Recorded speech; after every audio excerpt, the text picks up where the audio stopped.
لوگوں کو ان کی خواہشوں کی چیزیں یعنی عورتیں اور بیٹے اور سونے اور چاندی کے بڑے بڑے ڈھیر اور نشان لگے ہوئے گھوڑے اور مویشی اور کھیتی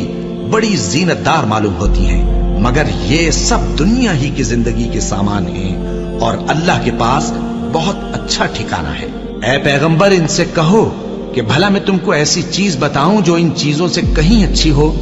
سنو، جو لوگ پرہیزگار ہیں ان کے لیے اللہ کے ہاں باغات بہشت ہیں جن کے نیچے نہریں بہ رہی ہیں، ان میں وہ ہمیشہ رہیں گے، اور پاکیزہ بیویاں ہیں، اور سب سے بڑھ کر اللہ کی خوشنودی۔ اور اللہ اپنے سب بندوں کو دیکھ رہا ہے جو اللہ سے التجا کرتے ہیں کہ اے پروردگار، ہم ایمان لے آئے سو ہم کو ہمارے گناہ معاف فرما اور ہم کو دوزخ کے عذاب سے محفوظ رکھ۔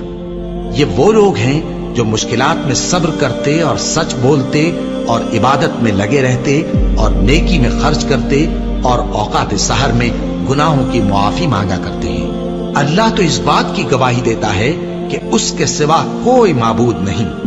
اس حال میں کہ وہ انصاف کا حاکم ہے، اور فرشتے اور علم والے بھی گواہی دیتے ہیں کہ اس غالب حکمت والے کے سوا کوئی لائق عبادت نہیں۔